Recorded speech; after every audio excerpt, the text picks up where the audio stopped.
Welcome to Crush This, a Monster Truck podcast. This is Cheech over here. How's it going, guys? Man, I want to thank High Octane Coffee, J Concepts right there, and just wanted to let you know that hey, good luck, Joey, in Waco, Texas. Um, he's gonna do his Monster Outlaw stuff like that, and then J Concepts, pretty much everything that you need on the RC world. J Concepts does it for you, from bodies, tires, the new tires that you can fit on your LMT truck that's coming out. That's pretty cool too. Officially licensed by USA One, Bigfoot, and the Samson Monster Truck. JB Scale Graphics, also officially licensed by Bigfoot, Against the Rain, Bad Habit, Obsessed, many other trucks to come, more to come actually. And so that's gonna be pretty cool. Uh, and they also make flags and stuff like too. Hey John, how's it going? We got some commercials also we're gonna play here and stuff like that. So uh, can't wait for doing that too. Also 6B Apparel. Once again, thank you so much for all this stuff right here. Once again, we have our decals, $5 a pop. We have our crew shirts, right here. Brad's going to be on the night wearing it. These are our new waves. We have our OG. Miss you too, John. Those are going to be $100 a pop. Now, 6B just came out with our own Crush This hoodies that you would see like on Monster Jam with their, oh man, it's comfy. And these are all just came out with 6B. I just got this today, right here. So, so you just heard that a little bit loud noise. We just got that today. So, that's also, we're selling it for $100 too through 6B. So it's the hoodies that you can get through 6B and stuff like that. There that you can wear that has the designed and stuff like that. So we're starting to sell that. We're gonna produce that here. Our website, the spread t-shirt spread shop. That is also going to be coming out here in the next few months. I gotta fill out some paperwork, send it over to them, taxes and stuff like that. And Brad will get the site all ready to go and round up. So as of right now, we got some uniforms, some crew shirts, and these awesome hoodies. Just got them, just brand new off the pop. I had to surprise Brad, just put them on right now. Brad just took a look and flipped me off. So I don't know why, but it was a last second deal. 6B said they could do it. We got this is also the same look for the crew shirts too. So this is the OG one. We still got the new wave. So I think we're gonna probably send Brad the new wave one if he wants it. So still have to this is the test one pretty much. When you go through 6B, you have to buy the print, stuff like that, and the pattern and stuff like that for him to do this. So yeah, it still comes out of my pocket. So this is not given to me. This was out of my pocket still. So so Brad, you're in back there and you get upset with me. You have to pull some money out, Mr. Job Boy, and then you can get yourself your hoodie, because then I don't feel so bad right now because that stuff. So but outside of that, on a serious note, not joking around, we lost a really awesome person this morning.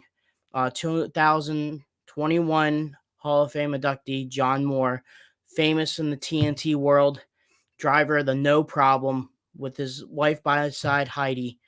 Two great people, hilarious person, awesome storyteller.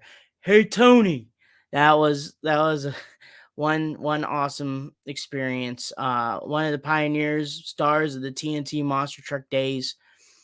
Continued on until he left in 1993 in Penna.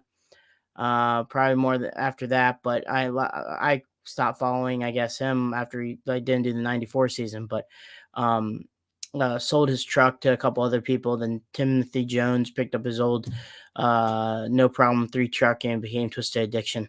But for John, it was awesome. It was awesome meeting him. I had a picture and stuff like that. So we have two ads that we normally do. Well, between the ads, we are going to pause for a moment of silence for them, and then we'll continue on with the second ad and the intro of the show. So, outside of that, if anyone in the Pittsburgh area, me and the Hall Brothers Racing will be at Monster Jam at Pittsburgh, Pennsylvania, at PPG Paints Arena, Friday, 2 Saturdays, 1 Sunday this weekend. That's also Super Bowl weekend. So pick your teams pick the 2 teams you want. It seems like a lose-lose battle. But I'm gonna root for the Bengals, even though they're an AFC North team. I can't root for a football team that really screwed a city up. Especially what the owner of LA did to St. Louis. So I can't root for an owner that's that big of a douche. So anyway, after that, we are going to go ahead and go on with the show. But thank you for everyone that helps out also with Hall Brothers with our decals. Decals, once again, $5 a pop. Take a look at that stuff. So we're going to start this show going. And I believe I just saw a comment. They will be at Manchester in May 7th and 8th. I don't think I will be. We have a gig with the ride truck in Kobe, Wisconsin that weekend. So that's the last show of our schedule is Manchester, New Hampshire. So we'll try to be there. But let's start this ball rolling and introduce Mr. Steve Macklyn.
This isn't your typical motorsports podcast.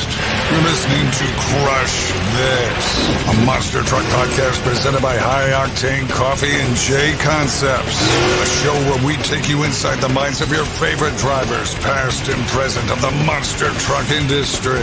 And now, your hosts, Brad Shaw and Ken Chichagash. Buckle in. The show starts now. And how's it going, everybody? Welcome to a brand new episode of Crush This and new surroundings for the old monster truck Canucker here. I am moved back in with my parents right now, just started a new job, and you best believe, Cheech, as soon as I get some cash in my pocket, I am definitely getting one of those hoodies because they look sweet. And that's why I was flipping it off, because I'm like, what the hell? Like, all of a sudden, Cheech just pulls out this hoodie. I'm like, wait, what? Yeah, it just came out. Look at that. It's all cool and everything. Like, oh, my earphones, they even got the little hoodie on it and stuff like that. It's the same thing that the Monster Jam guys have, you know, with their crew shirts and stuff like that. So Chris from 6B came up with it and said just to do the print, because it's a larger print, I think, than the crew shirt is. It's a larger print than what these are. So the design Cheech has on is the OG logo that we started with. The shirt that I have on is the Retrowave design. And Cheech also mentioned at the beginning the spread shirt stuff. That will be coming soon. Just with me moving and adjusting to a new schedule, kind of had to put that on a little bit of a back burner. But now that I'm kind of getting things figured out here, we're going to be getting on with that. But let's get into our interview. Steve, how's it going tonight, man? Doing well. Thanks, guys, for having me. No problem. I'm trying to right now send the link so Tim and Mark can watch this, because they're like, send me the link so I can take a look at this. So I'm trying to multitask, and I'm not doing a very good job. Well, let's normally with our podcast, we like to start off at the beginning, kind of how you got into monster trucks and motorsports. You were telling us before we got on the air, you have a pretty big, extensive motorsports background. So let's go all the way to the beginning. How did you get into motorsports and eventually find your way into the monster truck industry? Well, it started a long time ago because I'm old. And so, there used to be, I didn't have anything really to do with cars till I was pretty much old enough to drive. There was a guy that lived down the street from me that had a 67 Camaro and a 69 Z28. And I'd always drive by it to think how cool they were. One day I walked down the driveway and introduced myself. He took me to the drag races, and that was 1978. And then pretty much the rest is history on that. So been through drag racing, old track, dirt, bobsleds, monster trucks, ATVs, Nitro funny car, alcohol funny car. So tried a bunch of them. So when you're going into it, like we'll jump. Like I heard about you, Steve, prior to monster trucks in the drag racing world. So how did you get your hands into the top, like NHRA, IHRA drag racing and stuff like that? I started out, I bought an older car and ran in the SIFCA organization, which is mainly on the West Coast, 750 class index alcohol motor, and did that for a few years. And, it goes clear back to 1978. First time I went to a drag race, I got to see a Nitro funny car standing at the fence. I told everybody that was standing there, I said, one day I'm going to drive one of those, and so it was 28 years later, 2006, I bought a Nitro funny car from Steve Pluger, and Steve's an old name in drag racing. He used to build all of John Force's cars and stuff. He had a car for sale, and I bought that. Got into the Nitro 2006 in September. I got licensed 2007. I did a few NHRA races. We just didn't have the budget to compete with those guys. I mean, you got people like back in your neck of the woods, Wilkerson and Don Schumacher and everybody over there in Indiana. We couldn't compete. So we did the IHRA stuff, which was, I kind of call it the Bush League or the B class. There was a lot of, a lot of people have grown up from that, and I don't want to, no disrespect to anybody that raced in it, but it was just slower cars. And so we raced that for a year, and then they lost their sponsorship, IHRA, for the funny car class, and that was the end of it. I just couldn't move over to the NHRA, and I was just, spending too much money trying to compete over there and couldn't.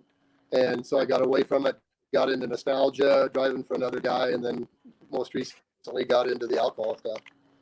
But, way back before that, I had got into monster trucks right after I got my SIFCA car. It sat for a while, and then I got into monster trucks, and that was in May of '99. You mentioned, and I said this to you before, I'm kind of a drag racing geek. That's one of my first passions. And you're mentioning the IHRA Nitro funny car class, and, you still had some really good competitors, and you had Cruz Pedregon coming there, Bob Gilbertson. But what was it? You mentioned, the competitiveness of the NHRA class. And in 2006, 2007, you had the John Force team dominating and the Don Schumacher team dominating. How tough was it at that point?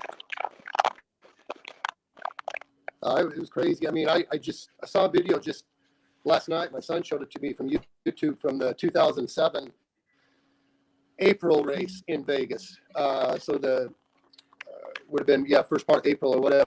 And we went down there to test a new tire. Goodyear at that time was trying a bunch of new tires. They just come out with the 2420 tire. We went down there, and there were 23 cars.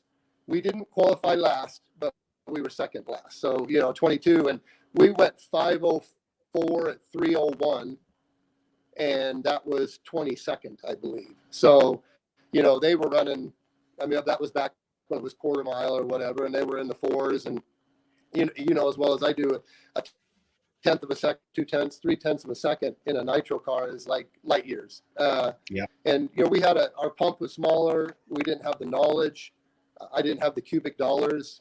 The night before we ran that run, we blew it up and basically pushed the blower off into a bag. It was in so many pieces, and we just had another blower, but that was all we had. So to run them quick and to run them fast, you have to run them hard, and we weren't able to do that.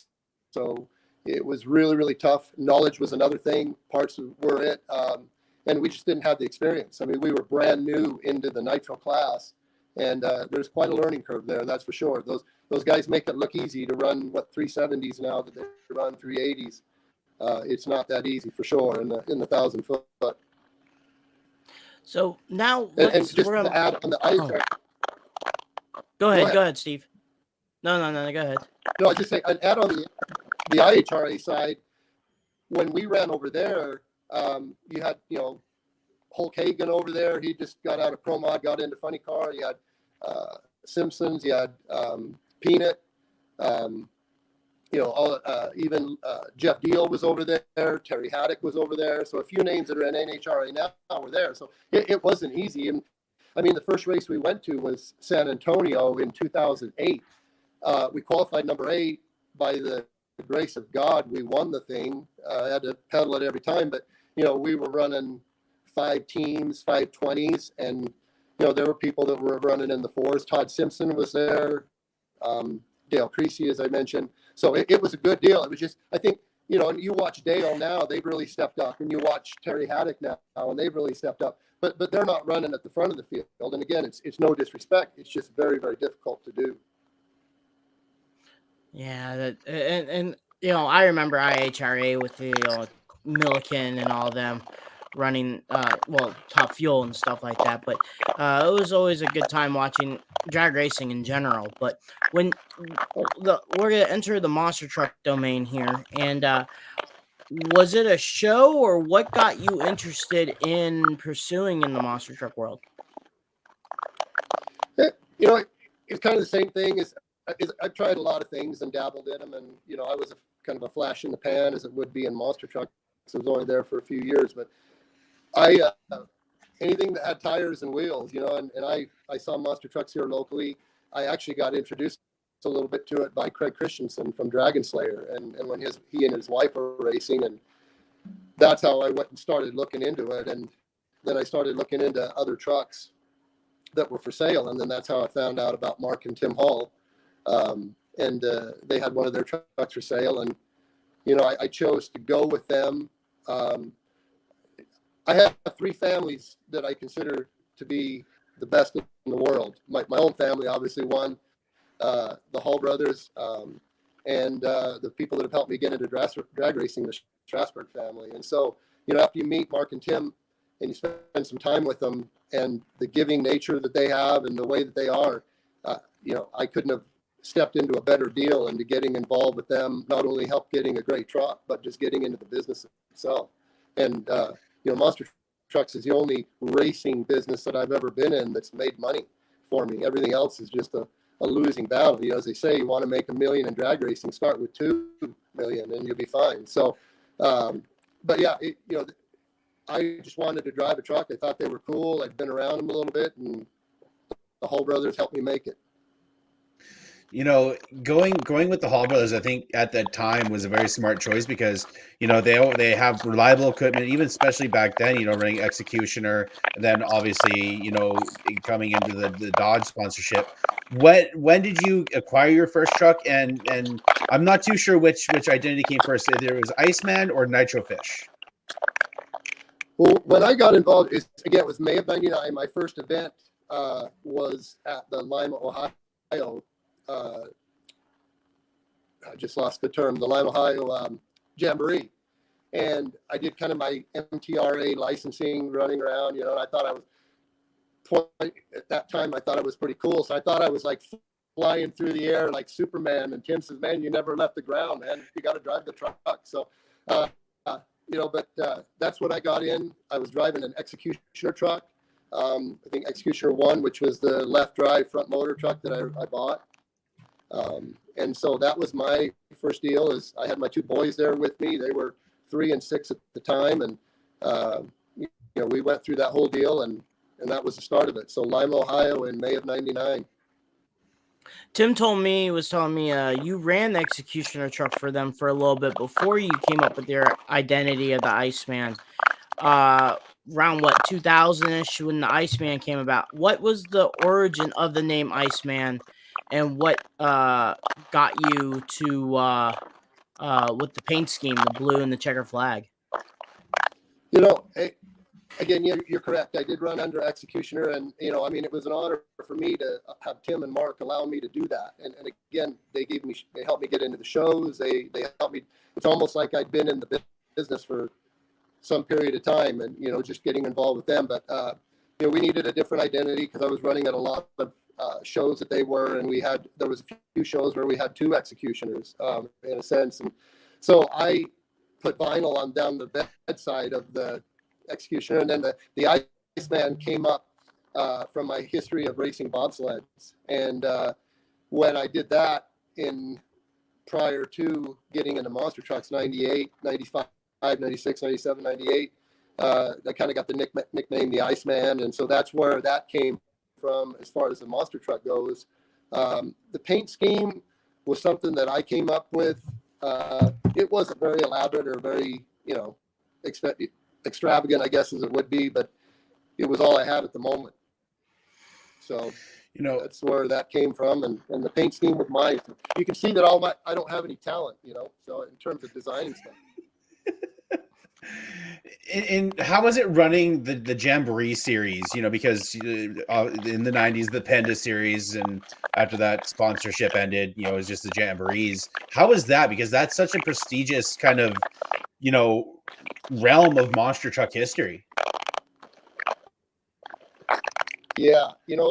Getting into the Jamborees again, it was Mark and Tim. I mean, I was nobody, and well, I still am nobody, but I was nobody really way back then. And so now, you get an opportunity to get in with somebody like that, and they got me into the shows. And so I ran with them. I did the four-wheel Jamborees. I enjoyed it. And I've always thought it'd be really cool to do a Jamboree out here, a Jamboree type event in the West, because there really isn't anything out here like that. So it was an honor to do that. And, a lot of there's some videos online of us at the Jamboree event. I rolled over Iceman at I think it was one of the first times I rolled over Iceman at a Jamboree event. So that was another first. But yeah, it was a real honor to be there, and racing against Mark and Tim, Bigfoot, and a lot of the big names. So I was a little fish in the pond, but it was really cool to be there and be a part of it. So with you having Mark and Tim helping you out with the logistics and stuff like that, finding a rig and finding a trailer and stuff like that. At first, were you with them in a trailer, then branched off with your own stuff, or did you went ahead and bought a rig and the trailer setup? No, I knew I would need a truck and a trailer, so I bought a semi back here in Utah. Bought an old Frito-Lay trailer and took it back. I didn't even have a CDL at the time. I got my CDL, never driven anywhere, and I took off across country in early May to pick up the truck. So I had my own truck and trailer to start with. Picked up the truck, did some events, and I don't remember the exact dates, but then I bought a 53-foot Kentucky triple drop, and so I used that trailer. So the truck and trailer were mine, but obviously the truck and stuff came from Tim. They allowed me to keep everything at their shop, and so my schedule was pretty crazy. I was in Utah, and I wasn't driving back and forth, and because most of the events that they got me involved in were in the Midwest and the East, I would leave the truck and trailer there. There was a number of weeks a year that I would fly out from Salt Lake at a little before midnight on a red eye, get into Atlanta at 5 a.m, sit there for a couple of hours, get a flight up to Indianapolis, jump in my Suzuki Samurai, the one of the greatest vehicles of all time, because the only thing that would fit in my trailer with monster truck, and drive 2 hours from Indy over to Champaign, and then work on. I had to work on the truck, get it loaded, head to an event, do the event, come back Sunday, drive back to Indy, jump in a plane, fly home, work Monday through Thursday, get on a plane again, and go back. So wow. It was a pretty crazy schedule, and at that time, I had my two boys I was trying to take care of, so it was pretty wild. But again, if it hadn't been for Mark and Tim, I would have never made it, because they helped me take care of the truck. I mean, Tim helped me get contacts with people for whether it was tires or parts or pieces that they had. And so I was able to just ride the coattails of the great career that they've had in monster trucks. And it made it really, I don't want to say completely easy, but it made it a heck of a lot easier than if I tried it from scratch. Just quickly before I get to my next question here, they just announced on the Scott Douglas podcast that a Crush This alumni is coming back. Dave Wyzorek driving Nightlife for the TNT Motorsports Unfinished Business event. So I knew it. Yeah, another Crush This alumni going to be driving in the event. So, how did the Nitro Fish truck come about? Because I know Nitro Fish, they sponsored a lot of guys in NHRA. I believe they sponsored Phil Burkhart in Funny Car. How did that partnership come about? Bob Fisher was the originator of the Nitro Fish, and he was a marketing person. My understanding is he was a marketing person for John Force. And I think one day he was just sitting there and drew that logo out, the bonefish as it would be, on a napkin. And then being a marketing person, it kind of took off from there. And I contacted them because I thought it was a great logo. He lived in Phoenix at the time, and he agreed to work with me on it. And we did some shirts and did some merchandise to sell, and that was really where the money to me came from. And I needed a second identity because at that time we were I helped a little bit, but Mark and Tim were building my second truck, and a rear motor center drive truck, which ultimately became the Nitro Fish. I ran it under Iceman for a while, but ultimately it became the Nitro Fish truck. So it was just something that I pursued with Bob Fisher, and he went along with it. And actually, I mean, it was a pretty cool design. I mean, it was one of the, I always thought was a head turner of a truck, as this cool scheme and stuff like that, because it was bridging a gap. I always saw Nitro Fish stuff through drag racing, and then you debuted the Nitro Fish monster truck. I was like, that's pretty cool, because you're gonna make bridge fans over to the monster truck side. And the cool thing I'm going through here is, the cool thing with you debuting the Nitro Fish, or in that time period, was Pro MT. Yep. The Pro MT series that ran a lot in the NASCAR tracks and etc. Straight line racing, you would race in Talladega, Daytona, Darlington, stuff like that. Well, that Nitro Fish brand apparel, you're also affecting the NASCAR side of it too, because you guys would normally on a weekend outside of your monster trucks, you would be also having NASCAR Craftsman Truck Series there, or another division of NASCAR there too. So with that going on, what did you like, or how did you feel about the Pro MT? I mean, I thought the Pro MT was just the coolest thing, because again, like you said, it was raced at some of the greatest facilities. I mean, Darlington, Daytona, Talladega, Pennsylvania. I just lost the name of the Nazareth. Yeah, Nazareth. And so, plus it was drag racing, and that's where I came from. So drag racing monster trucks was cool. And the first one that we went to was Darlington. And I'll give you a quick short story here. We just built my new truck, and it didn't even have rear steering on it or anything. We remember we used jacks to get it out of the shop there at the Hall Brothers to get it in the truck, and we took it out. And the first time I really drove it was at Darlington, and I went out there, and those tracks were starting line so many feet, 4 cars down. I think it was 100 and something feet, and then another 6 cars, and then down, and that, so it was like a 400-foot track. And all I'd ever driven was the original Executioner, which is 502 big block with turbo 400, and then we had a Keith Black Olds in it or whatever that Tim helped me with, and I stood on the gas the first time. It scared the hell out of me, and I remember I took off and drove down, and we got to the end, and I was like qualified number 8, and Tim comes up and goes, "Man, don't worry, we'll get her tuned up. We'll get her tuned up a little." I said, "Dude, you don't need to tune it up. You just need me to grow a set." And so I can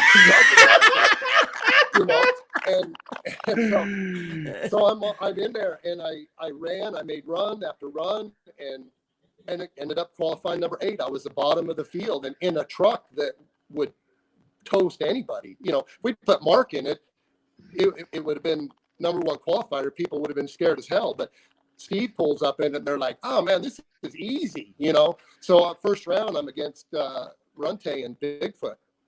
And so I talked to myself for a minute. I said, okay, grow a set, man, grow a set. So I stood on it, and I've got pictures of me in the air ahead of Bigfoot, and I beat him. And so first round, I win, and I get out the other end, and I'm standing on the ground, my head's still up, just, you know how to cheat. You're standing under the truck, your head's about floor level, and I'm just screaming at the top of my lungs. I didn't want anybody else to see how excited I was. I am screaming. I just kicked Bigfoot, you know, one of the best in the world. And so I drive back, and I'll be all cool and stuff, but I was shaking because I grew a set, but it scared the hell out of me to do it, you know, because you stand on that truck, it takes off over the 4, and then you come down, and now you're going maybe 70 mile an hour when you hit that second ramp, and you're handling 10,000 pounds, a 12-foot wide truck, trying to hit, I guess, like a 14-foot wide ramp. It's like threading a needle, you know, and then you're flying in the air. So that was just incredible. I went on to win the second round. I think I beat Tropical Thunder and then Dan Patrick. And so then I raced Eric Tack in the Tonka, I think it was, Bigfoot truck. And, you know, had the clutch, and I thought, okay, I'm going to be badass here, and I'm going to power brake it a little bit to get a jump because I knew how good Eric was, and I red lit. So all of that good fun, you know, came from it. But anyhow, that was my first intro to Pro MT. And then again, we got to run at Talladega, Daytona. I rolled it over in Daytona, and I rolled it over in Daytona. I think it was a week or two after that I had that wreck in Indy that we mentioned earlier. And I rolled it over again, and I was wearing this halo type thing around my neck. And it was the one of the original Hans pieces that was put together for Dan when he jumped the airplane.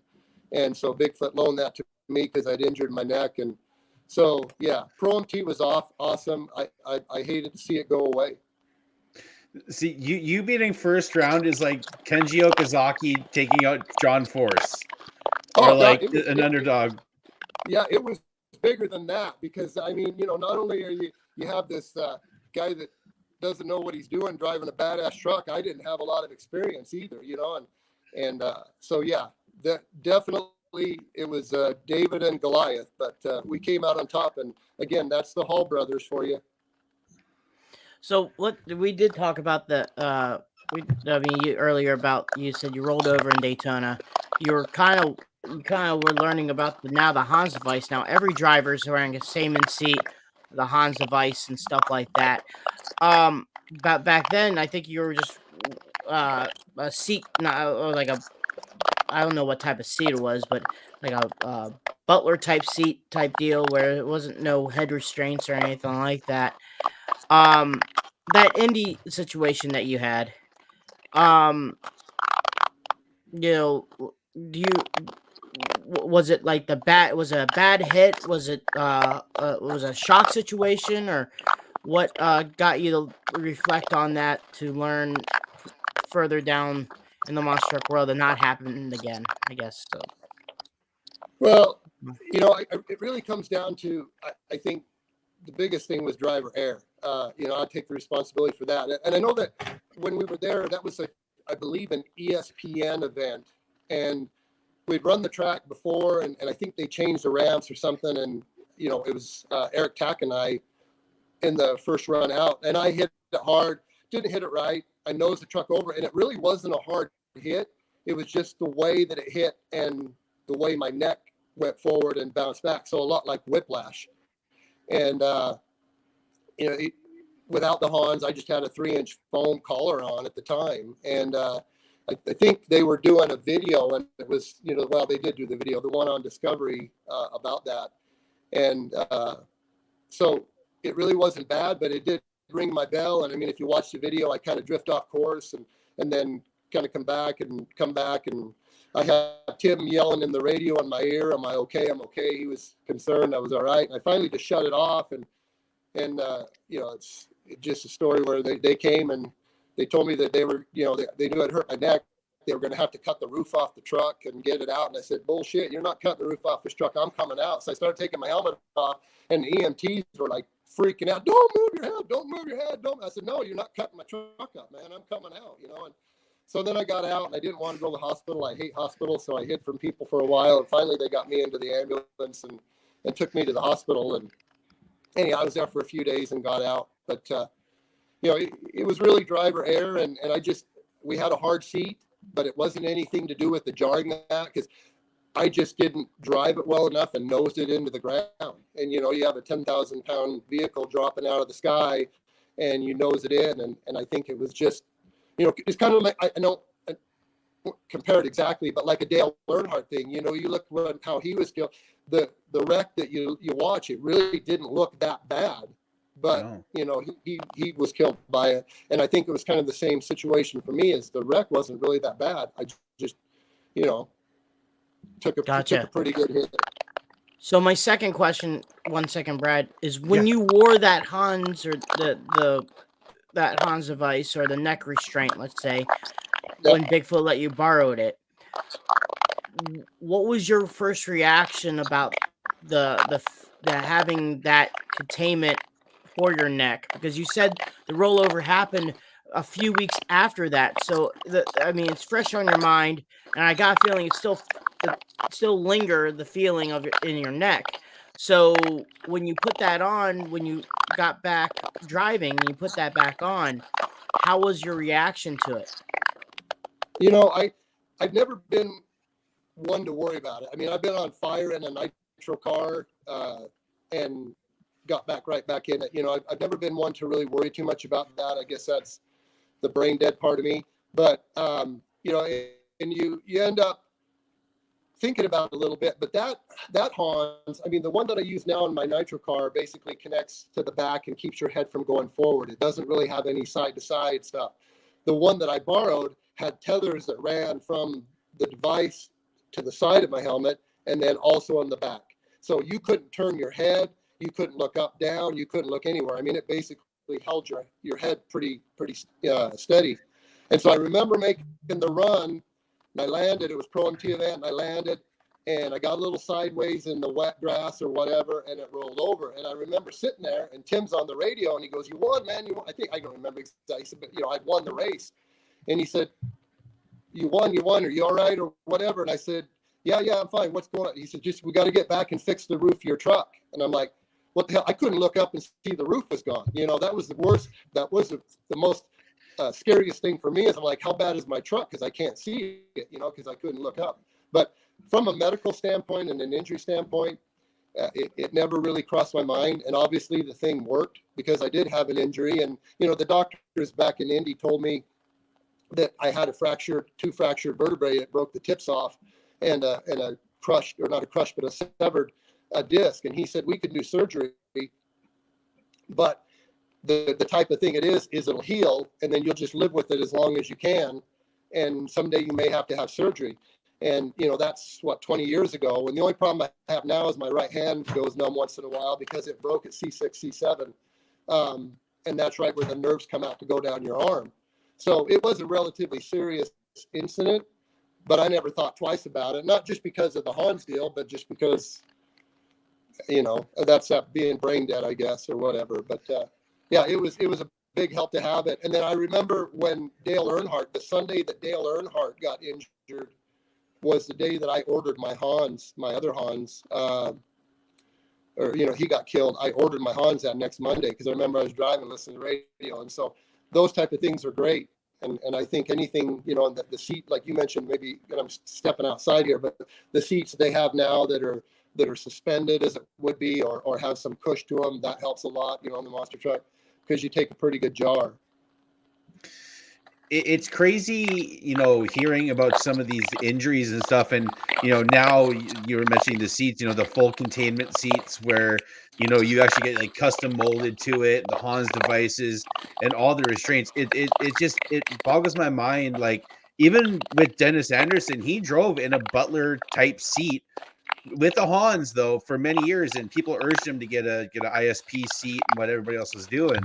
You know, it boggles my mind with the injuries. And like, kind of taking it with safety though to the Nitro stuff. You mentioned you wear the Hans in your Nitro car. What kind of safety measures are you taking in your Nitro car You know, because I know the death of Eric Medlin was just, I know with his accident, it was just a freak accident what happened with him.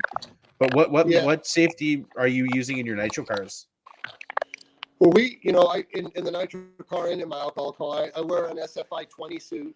So, a multi-layer suit. I have the Hans. I wear a Simpson helmet that has ventilation. So I have oxygen available to me, in the car. The seat that I sit in, most of the like a funny car has an aluminum seat, but then we pour a foam seat that goes around you, around the sides. And that's something that I think, helps a lot of people from side impacts or vibration. We have the ISP pads, or Butler, I guess it would be, in the beside my head, so that we only about a half an inch on either side of my head. And in a drag racing thing, with the Hans, our arms are tethered down to the lap belt. In a drag racing situation, you can have that because you're pretty much looking straight forward. If you have to start looking out the side window of your funny car, you're in trouble. There's a lot bigger things to worry about than not being able to see. But in a monster truck, you need to be able to look around, especially when you're on an oval course or circle course or a road, or just anything that has turns in it. You need to be able to look around a little bit. So all of the stuff that we wear definitely would help in the case. And just a quick note here, I'm pretty sure Mark wears a big suit, and thank God he's okay after his incident here a week or so ago with fire. Because fire is a nasty thing. I mean, you can take a pretty good hit or whatever, but when you start getting hot, especially when you're sweaty, that moisture inside the suit, it gets hot. That's really what burns you. It's not as much the fire getting to you. It's the heat outside the suit boiling your perspiration. And so anything that you can do like that to save yourself. And, I've seen a lot of, and I don't remember the details, but I remember like in monster trucks, they started putting that steel panel in the roof so that if you rolled over on top of something, it wouldn't come in and get you. And I remember too that there was a time that I think Eric Tack or one of the Bigfoot guys got hit in the butt with a board or a pole or something that came through the bottom of the truck and hit him. I don't know, maybe I'm remembering it wrong, but that kind of stuff. And you look at Mark's situation where the flames got into the cab. So there's a lot of stuff done to try to keep the flames out. For example, in a funny car, we have a firewall and the windshield, but maybe in the monster truck with the open bottoms and things like that, any sort of flame can get up in the cab. Yeah, that was an interesting time that happened in New York, New Jersey, and thank goodness the only damage to that truck was just replacing the transmission and a little burnt marks on the top of the roof. But outside of that, Mark was okay and stuff. Tim, Vicky, Mark and June both said hi. Also, Greg Anderson from Minnesota also said hello to you. John Seasox said, you were an awesome competitor. Missed you.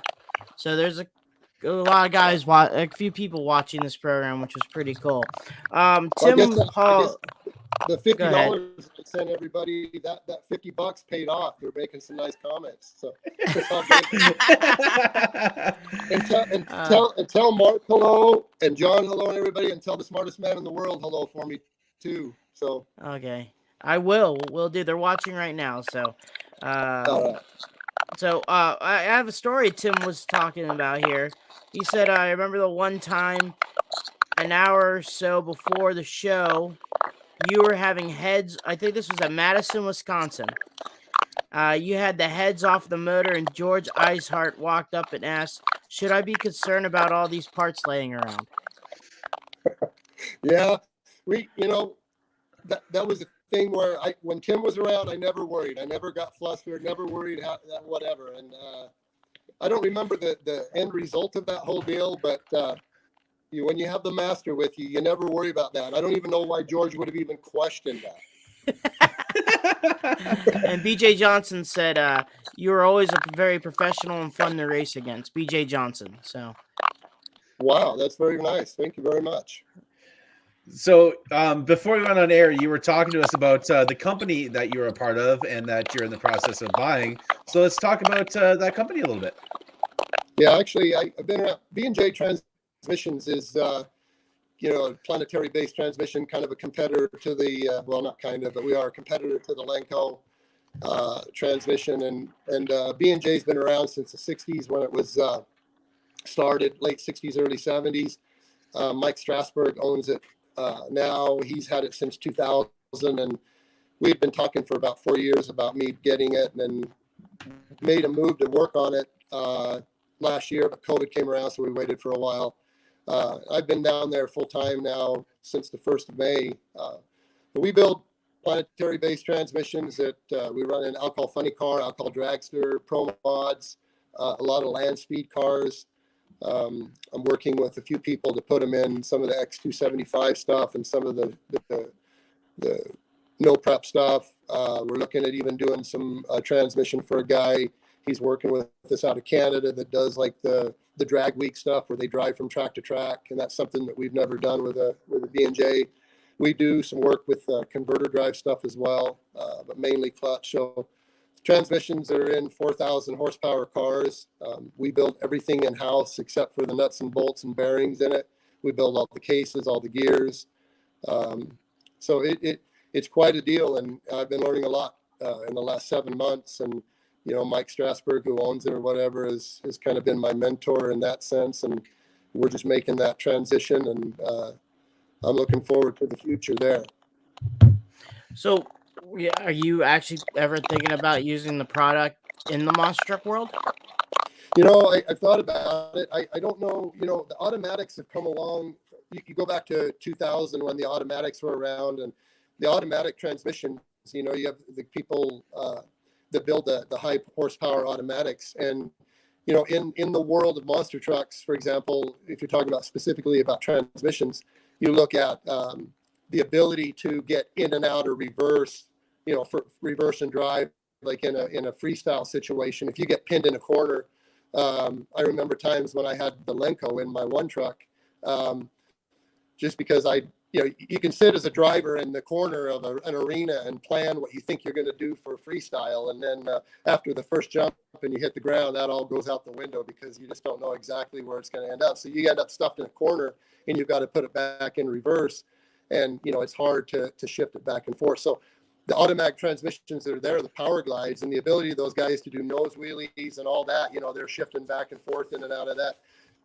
You can't do that with this type of a transmission. It just doesn't shift in and out, and it's made mainly to go in a straight line and go fast. But like if you were to look at like the Pro MT stuff, that would have been a perfect situation for the Pro MT because it's just straight as fast as you can. You don't lose maybe 10%, 17% you lose in a torque converter in terms of horsepower. And the strength is incredible in those. And we're switching over this year in our alcohol funny car. I've driven 4 years now with a clutch. We're switching to a converter. And so if somebody wanted it for straight line stuff, I think it would be great. I mean, our gear making capabilities and our case making capabilities, there's a handful of pieces on a monster truck that I would love to work on designing, whether it's transfer cases or whatever, just because I'm learning the CNC world and learning how to do it, and not that necessarily we would compete with SES or people like that. But, there are some options there that we could do it. And as I get further and further along, Tim and Mark would be, I thought about it. I haven't ever talked to them about it, but I thought about talking to them about anything that might work for them as well. And we have the capability of making our own gears, making our own shafts, etc. So definitely looking that direction. We just don't have anything that would fit there right now. So, with the drag racing world, and, one of my favorite things back in the day was seeing the in-car cameras of, let's say, the Dodge Boys, Scott Jeffrion, Darrell Alderman, with just pulling the levers. And now you just have them going back and forth. How many people these days in drag racing run the actual lever system now? With the Lenco, I mean, if you look at, there's several transmissions out there that have it. You have the Lenco, is manual, and that's just because, and the Lenco can be air shifted as well, but everybody likes the look of the levers, and they pull it. Our trans is air shifted, so it's all done with pneumatic buttons.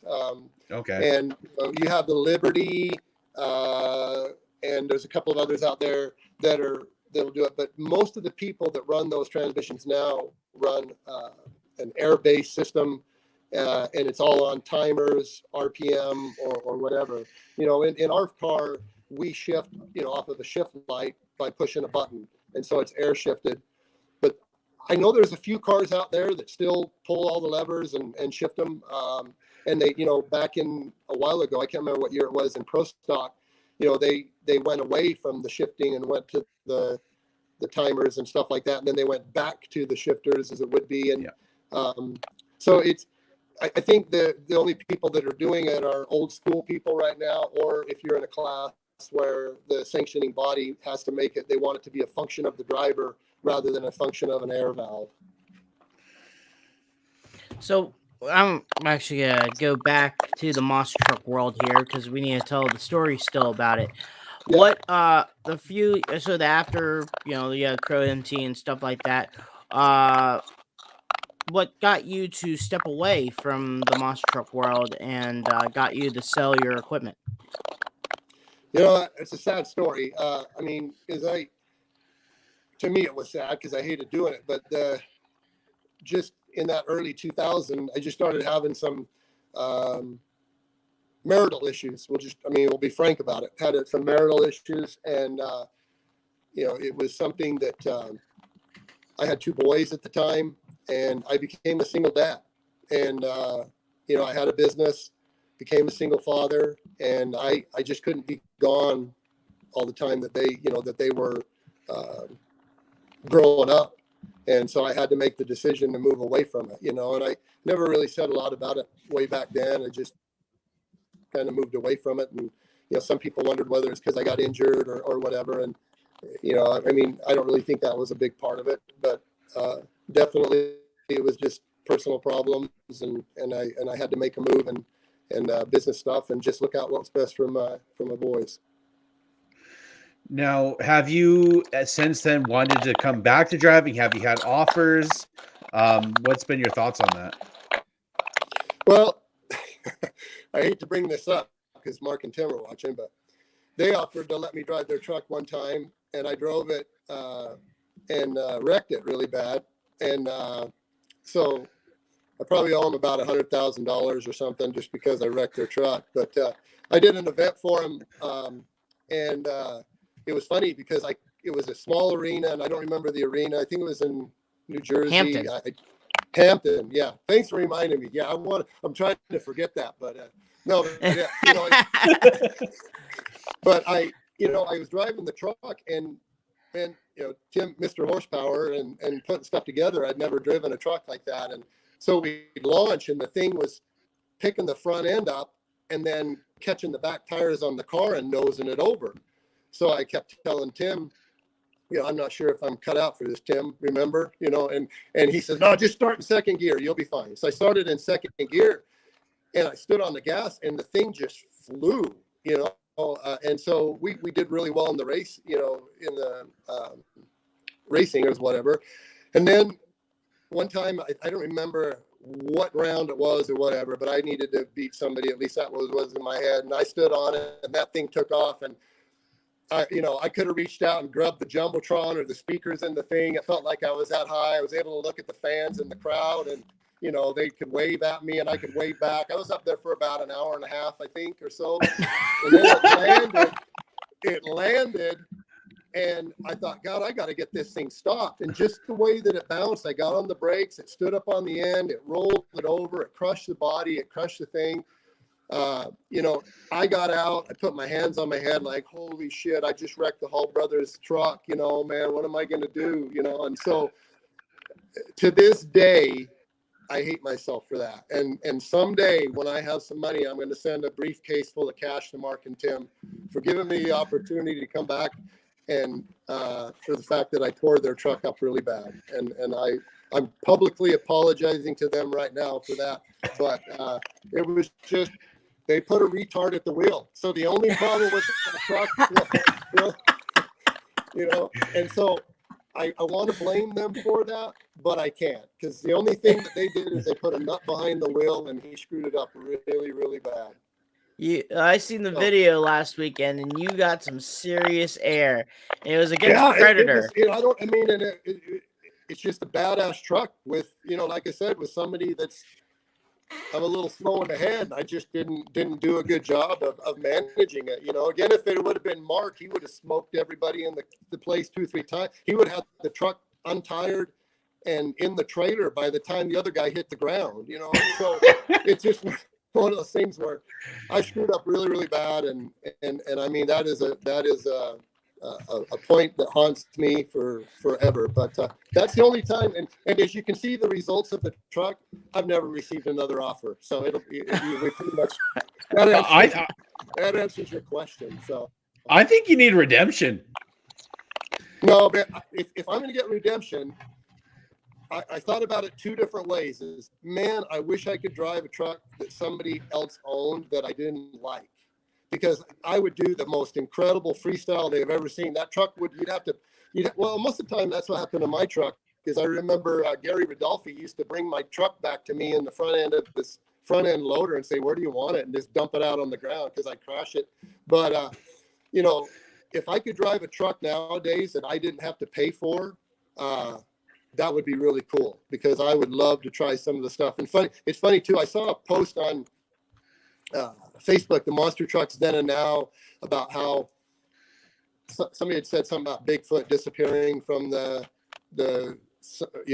scene for a while or whatever. And I started thinking about it. And back when I was running was just a bunch of independent promoters, and you went out and you did a good show, and it's transformed into this, crash 'em up derby. And nothing against Monster Jam. I did a lot of events for him, but I just can't see how a lot of the independent trucks can afford to do that sort of thing, And I remember when I was going out and running, if you rolled it over, it was $3,500 to get a body or whatever. And if you were making that on a weekend or a little bit more, you didn't make any money. But, so an independent that's paying for everything handles things a little bit differently. And so to answer your question is, if me having any redemption, I'd have to make a lot of money, be able to build the truck that actually have the Hall brothers build me a truck that I could race and that I could pay for every time I wrecked it. So since we're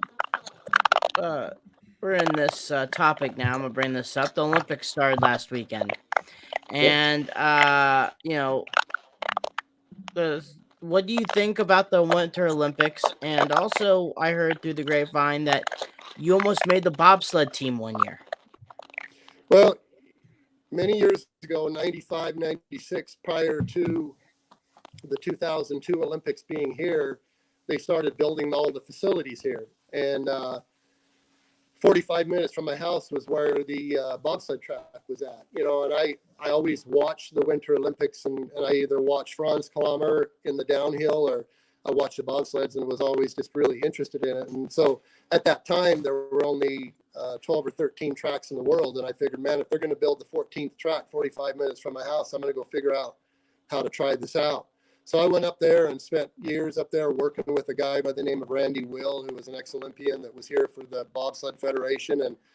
And we got involved. I actually owned the first bobsled to be ever in Utah. I bought an older sled out of Calgary, Canada. And Calgary. Yeah, so there you go. And I had, I was the first one to go down the track with Randy. I was a brakeman and the first sled to ever go down that track. I was the first Utah person to ever have a bobsled license and go down. So I got into it and did it for a while. We had a club called Wasatch Sliders, and we raced. We didn't compete at the Olympic level all the time. We just had local club races. So it's kind of like your local drag strip going out and racing against other racers. And then in 98, prior to the Nagano Games, we went up to, there was the America's Cup, which is a qualifying event for the Olympics. And there were a lot of countries there. Even Devon Harris, who was the Jamaican bobsled team, was there. And, I got to meet him. And So any Cool Runnings fans, but we did that, and we ended up finishing 4th in the deal. At that time in the Olympics, they took the top 3, and then they changed the rules and only took the top 2 just because of fun. So, again, it's like drag racing and bobsled. You're a couple of tenths behind the number 1 guy. It's like light years in bobsled, but we did pretty good for just a couple of out of shape old guys, me and my driver or my brakeman, and it was fun. And man, I tell you what, if you ever get a chance to go on a bobsled, you got to give it a try. Maybe not drive it, but at least go for a ride. The whole time, the only thing going through my mind just then was Jamaica's got a bobsled team. Exactly. And it's funny. It's funny.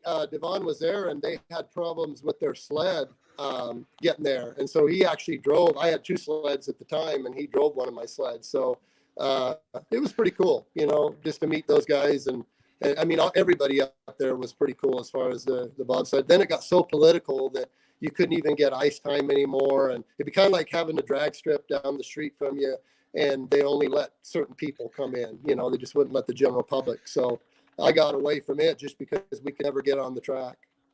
I know what I'm watching tonight.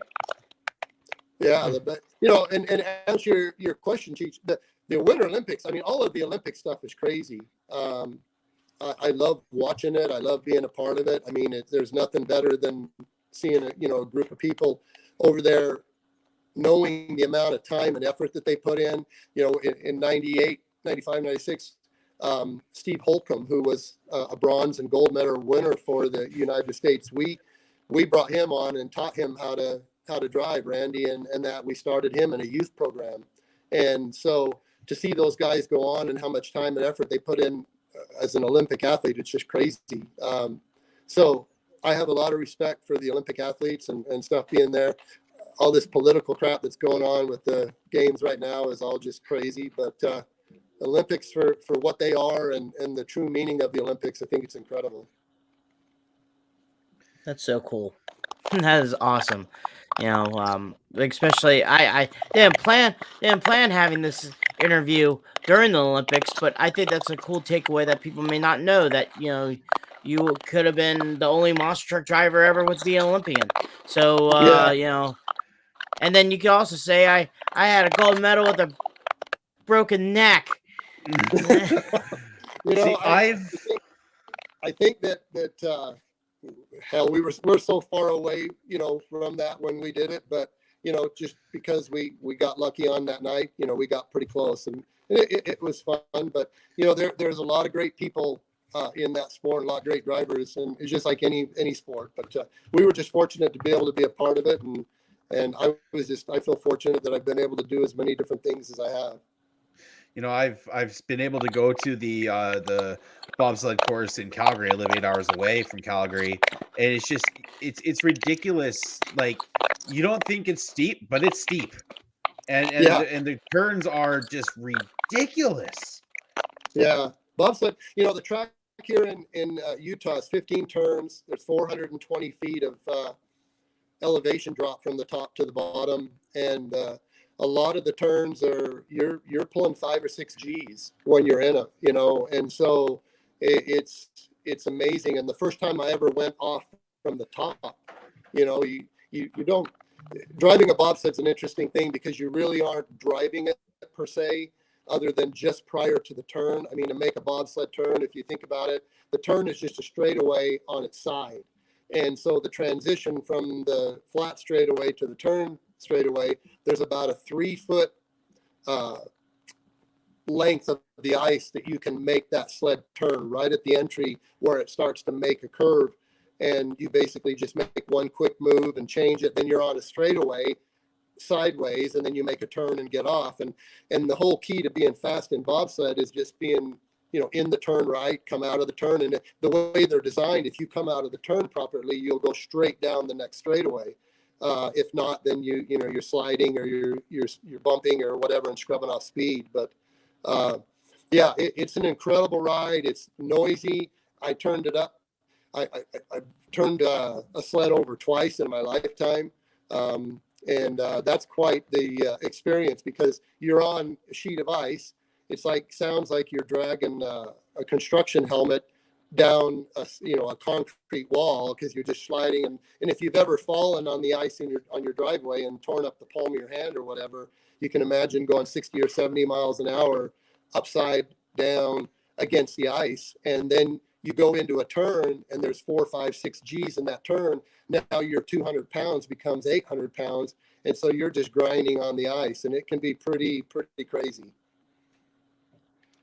Man, that is crazy also, and I want to say thank you for being on. It was awesome to have you on and tell your stories about everything that you have done, from drag racing to bobsledding, even the main form here, monster trucking. And is there anything people can follow you at? We're on Facebook right now. We're kind of redoing our site. We have MacklynRacing.com. We're on YouTube. And B&J Transmissions is the business, and so it's on Facebook and on the internet.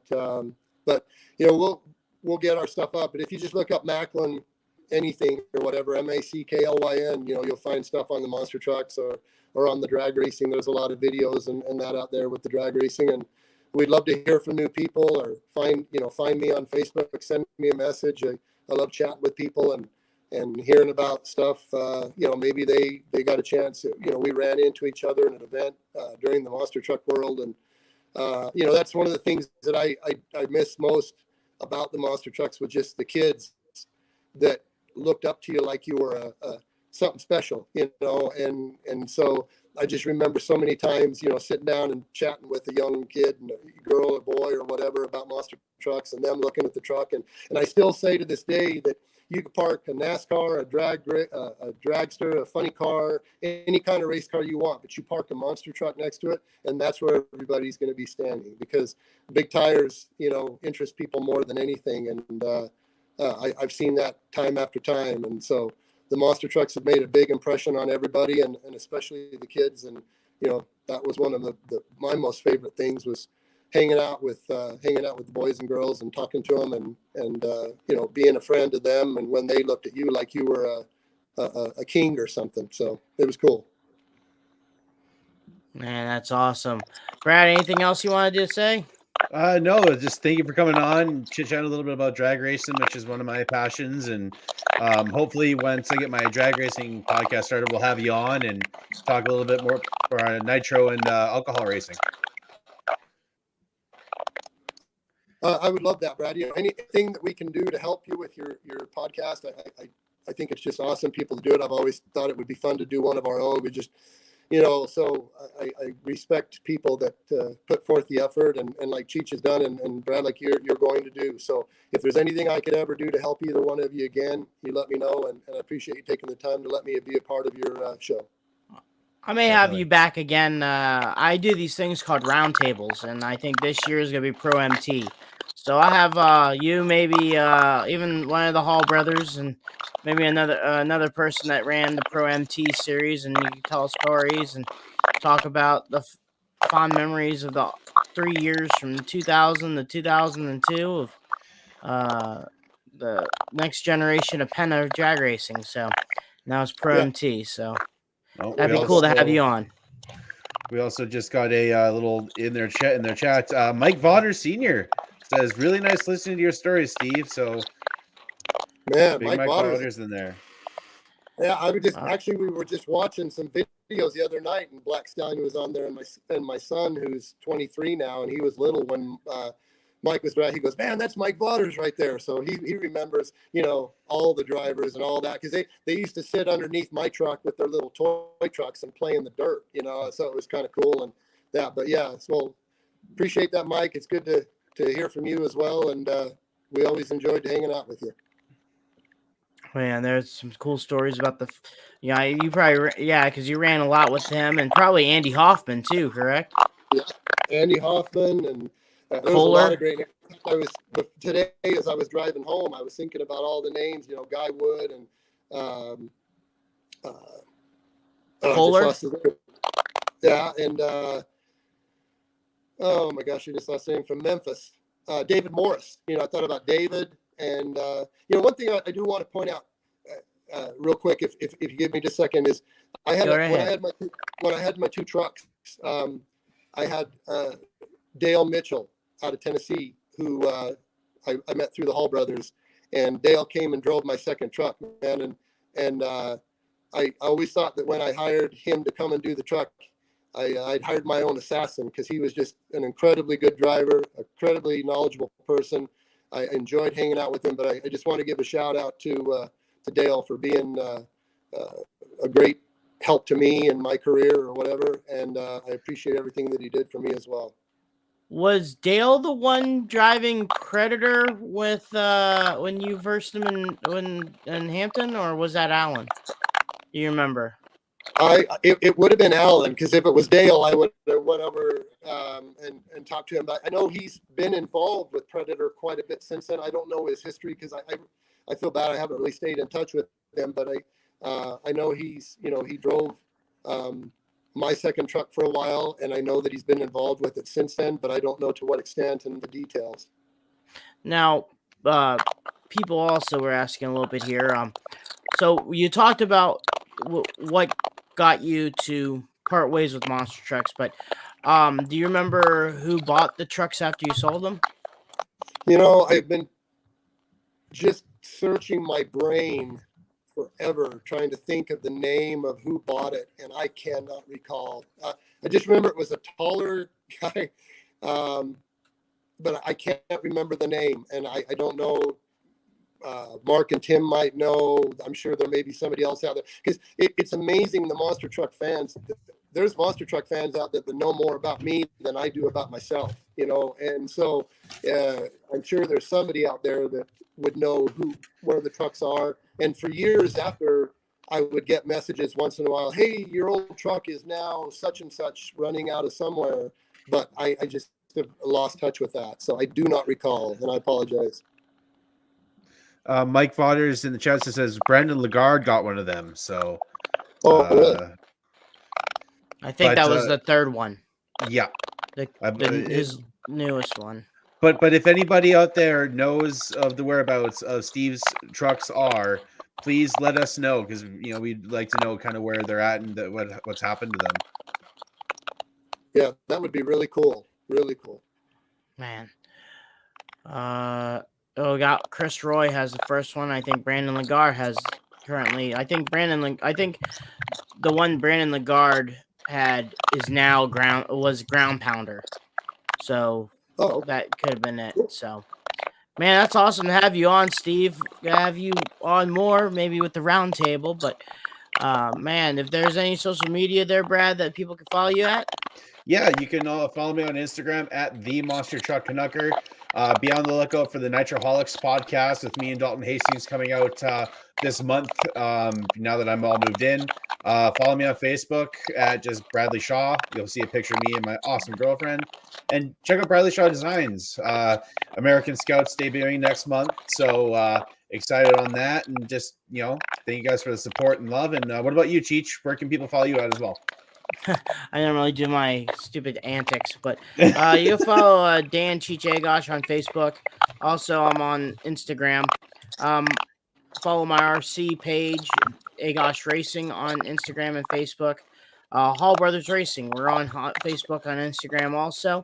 Like I said, we're going to be in Pittsburgh, Pennsylvania this weekend. And follow us on the Monster Jam Central Tour, which we are at right now. And pretty much that's it for my social media platform. Follow us on Crush This too on Facebook and Instagram, and we're also on YouTube. Most of our program on YouTube is just the program you're watching right now. But outside of that, we're on Facebook and on Instagram mostly. So outside of that, that's us. So like I said, Brad's wearing the crew shirt. We got this, my design, the design I'm wearing, and Brad's. It's $100 at 6B. These hoodies are also $100 at 6B. So they're expensive because they're made to order. So they're not, sitting in the back lot 40 waiting for some hoodlum to buy them. It's kind of not like that. So they're custom made. And then we'll get t-shirts ready to go here. And